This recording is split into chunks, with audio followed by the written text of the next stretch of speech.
Assalamualaikum warahmatullahi wabarakatuh. Halo anak-anak. Kali ini saya akan membahas tentang Quran hadis kelas 5 Madrasah Ibtidaiyah semester 2 mengenai tentang surat Humazah.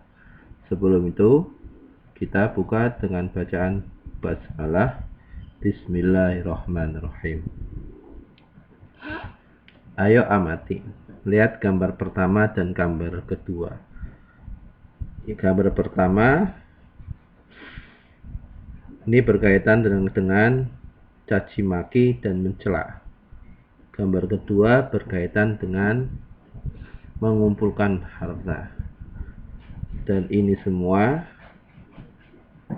adalah larangan Allah Subhanahu wa taala yang dijelaskan dalam surat Al-Humazah. Mari kita baca bareng-bareng. A'udzu billahi minasyaitonir rajim. Bismillahirrahmanirrahim. Wailul likulli humazatil lumazah alladzi jama'a malan wa 'addadah yahsabu anna malahu akhladah kalla la yunbadanna fil hutamah wa ma adraka mal hutamah narullahil muqadah allati tattali'u 'alal afidah innaha 'alaihim mu'sadah fi 'amadin mumaddadah. Artinya, kecelakaanlah bagi setiap pengumpat lagi mencela, yang mengumpulkan harta dan menghitung-hitung. Dia mengira bahwa hartanya itu dapat mengekalkannya. Sekali-kali tidak. Sesungguhnya dia benar-benar akan dilemparkan ke dalam hutamah. Dan tahukah kamu apa hutamah itu? Yaitu api yang disediakan Allah yang dinyalakan, yang membakar sampai ke hati. Sesungguhnya api itu ditutup rapat atas mereka, sedang mereka itu diikat pada tiang-tiang yang panjang. Shadaqallahul azim. Surat ini, surat Humazah, merupakan surat yang ke-104 dalam susunan Mushaf Al-Quran. Perlu diketahui, surat dalam Al-Quran berjumlah 114 dan surat Humazah merupakan surat yang ke-104 dan termasuk golongan surat Makkiyah. Apakah itu Makkiyah? Makkiyah adalah surah yang turun di kota Mekah atau surah yang turun sebelum hijrah ke Madinah. Surah yang terdiri dari 9 ayat ini di dalam Al-Quran terletak sesudah surat Al-Asr dan sebelum surah Al-Fil. Nama surah Al-Humazah berarti pengumpat, diambil dari ayat pertama surah. Jika ditelah lebih dalam, firman Allah Subhanahu wa taala ini berisi larangan mencela, mencaci, menghina siapapun, karena semua makhluk, terlebih manusia, adalah ciptaan Allah Sang Maha Pencipta. Larangan mencela, mengumpat, menghina. Kalau kita menghina kepada orang lain, maka kita menghina ciptaan Allah Subhanahu wa ta'ala. Na'udzubillahi min dzalik. Tidak boleh. Larangan mencela, mencaci, menghina. Itu harus dihindari terhadap kita. Kita hidup di dunia ini saling menyayangi dan saling mencintai. Tebarlah kasih sayang, jangan tebar kebencian.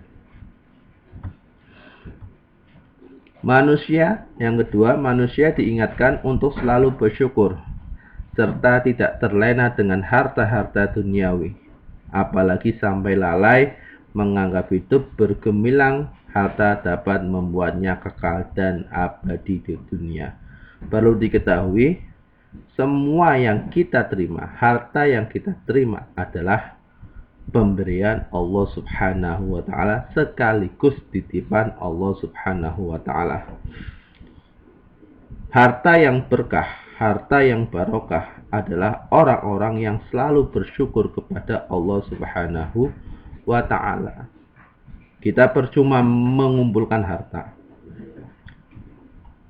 Rumah mewah, mobil banyak, harta bergemilang, nantinya akan ditinggal.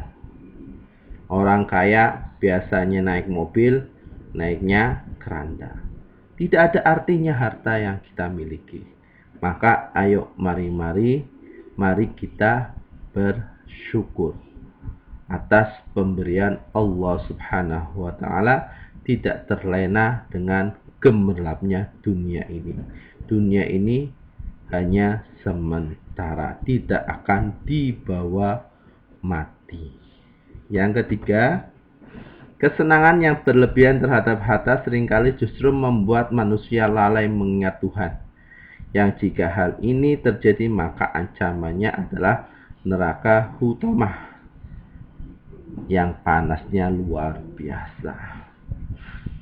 Ini kesenangan yang berlebihan terhadap harta sering kita justru membuat manusia lalai. Seringkali kita lalai terhadap perintah-perintah Allah Subhanahu wa taala. Contoh, kita sedang sibuk, azan sudah berkumandang, kita lalai. Nanti dulu, waktunya masih panjang. Nanti ini nanggung. Semua ditunda-tunda, lalai terhadap perintah Allah, lalai tentang mengingat Allah Subhanahu wa taala. Jangan sampai kita mempunyai harta yang banyak, pemberian Allah Subhanahu wa taala, kita lalai siapa yang memberikan. Siapa yang memberikan harta tersebut. Lebih berhati-hati dengan gemerlapnya dunia ini.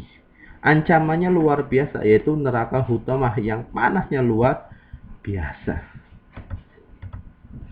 Selanjutnya di dalam neraka, manusia yang lalai itu akan diikat di tiang-tiang sebagai akibat dari kelalaian mereka di dunia. Na'udzubillahi min dzalik. Atas kelalaiannya terhadap perintah-perintah Allah Subhanahu wa taala, akibatnya akan diikat di tiang-tiang sebagai akibat dari kelalaian mereka di dunia atas perintah Allah Subhanahu wa taala. Cukup sekian, sampai jumpa, semoga bermanfaat. Selalu bersyukur dan selalu bersyukur agar hidup kita berkah, hindari dengan gemerlapnya dunia ini. Cukup sekian, wassalamualaikum warahmatullahi wabarakatuh.